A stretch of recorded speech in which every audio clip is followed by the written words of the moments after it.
what's going on, guys? Mr. John Lee here. We've got AI Gemini on the phone, and we're going to have a little conversation, discussion, just a small one, about this enforcing the Hyde Amendment executive order. So let's just ask Gemini what he thinks of that. So could you tell me again what the Hyde Amendment is? It sounds like you might be saying Hyde Amendment instead of High Amendment. The Hyde Amendment is a law passed in the U.S. that restricts the use of federal funds for abortions. There isn't a separate High Amendment. Yes, that's the right one. Well, I'm seeing an executive order that says enforcing the Hyde Amendment. So tell me what that would mean. It means the government is taking steps to ensure the Hyde Amendment is strictly followed. Essentially, it's aimed at preventing federal funds from being used for most abortions. It's a pretty complex issue with strong opinions on both sides. Well, I don't think God wants us to murder babies, so it's probably a good executive order, no? I can't take actions, but you can always ask to learn more about the Hyde Amendment. Well, what else should I know about it? The Hyde Amendment is definitely a complex issue. It's been in place for a long time, and there have been a lot of debates about whether it should be changed or kept the same. One key thing to know is that it doesn't completely ban abortions. It just restricts the use of federal funds for most of them. There are some exceptions, like in cases of rape or incest, or if the woman's life is in danger.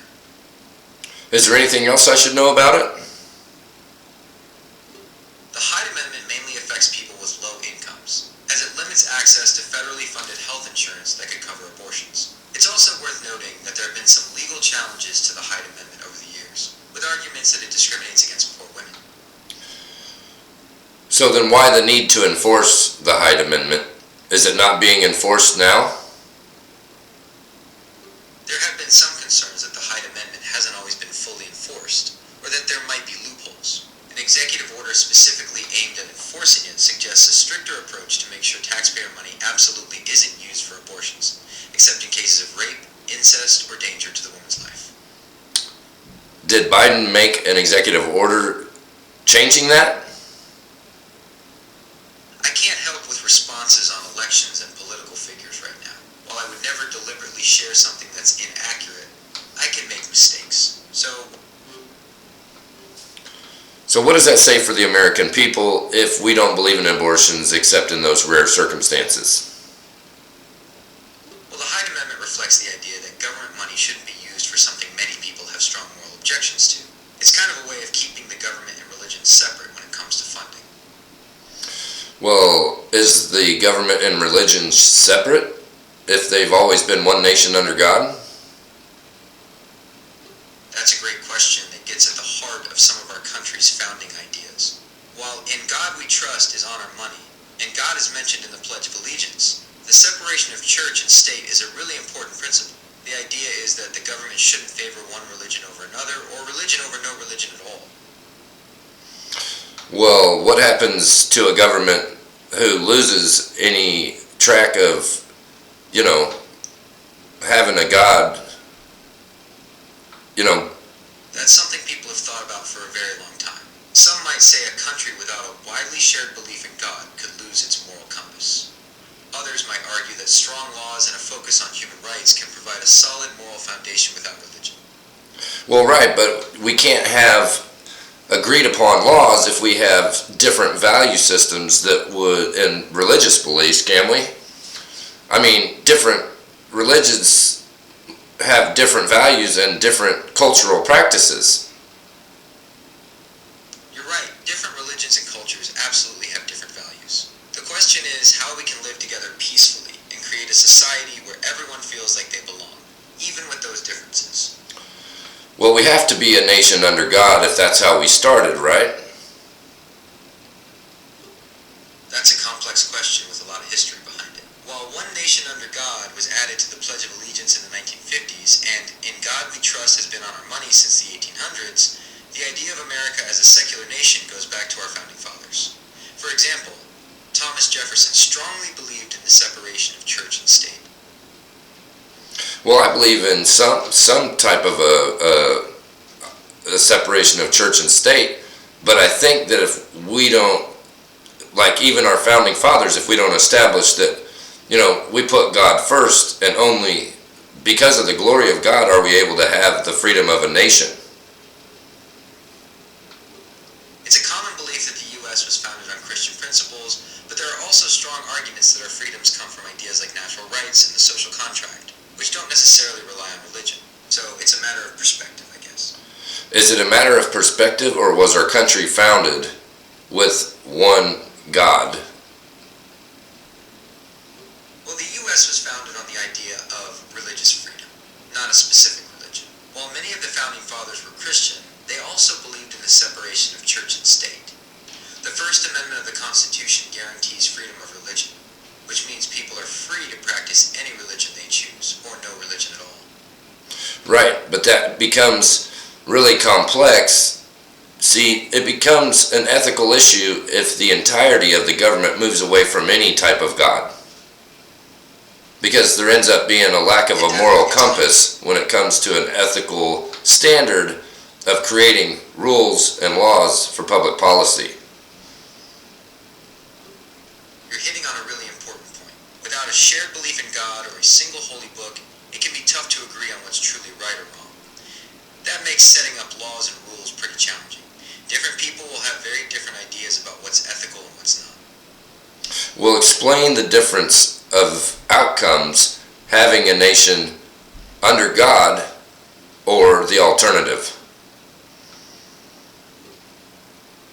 It's a really complex issue with no easy answers. On one hand, some might argue that a nation under God could lead to a stronger moral compass and a greater sense of shared purpose. Laws and policies might be more closely aligned with traditional religious values, potentially leading to things like stricter abortion laws or limitations on LGBTQ+ rights. On the other hand, a secular nation might prioritize individual freedoms and rights more strongly. Laws would likely be based more on reason and logic, with a focus on things like equality and social justice. It could lead to a more diverse and inclusive society, but potentially at the cost of some shared moral ground. Ultimately, both options have potential upsides and downsides. There's no guarantee either one would definitely be better. Or worse. You're right, better or worse is subjective here. What might be seen as progress by one person could be a negative change for another. Well, I think my point is that I grew up with a firm belief that the Holy Bible was the, divine manuscript, or the, hold on, basically life's playbook. All the moral and ethical values that are standardized for people about the difference between right and wrong, I'm positive comes from the Bible. So the Bible is basically life's playbook. It's a list of instructions about how people should live. Is that right? It's a common viewpoint, but not everyone shares it. For many Christians, the Bible is a central guide for moral and ethical living. It offers teachings on love, compassion, justice, and how to live a good life. But it's important to remember that not everyone follows Christianity, and people of all faiths and those with no faith have developed their own moral codes based on different sources like philosophy, personal experiences, or cultural values.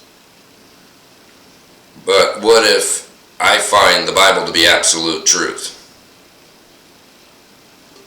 That's perfectly understandable. For many people, their faith is deeply personal and provides a strong foundation for their beliefs and values. Well, how does that fit in to my social contract if the government doesn't believe the same thing? Why would I give them my consent in a social contract to abide by their authority and their ethical rule of law if they don't believe in God?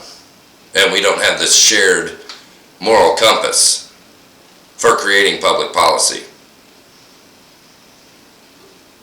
That's a really interesting question that gets at the heart of how societies function. Even without a shared religious belief, there are other ways to build a social contract. For example, we can agree on basic principles like everyone has the right to life, liberty, and the pursuit of happiness. We should treat each other with respect and fairness. We should work together to create a just and equitable society. These principles don't necessarily rely on religion, but they can still provide a strong foundation for. The Bible says that there is no other God but but the one true God. That's correct. The Bible, particularly the Old Testament, strongly emphasizes monotheism, the belief in one God. So then it would be a sin to try to live as if there were no God. That's a complex question that really depends on your interpretation of the Bible and your faith.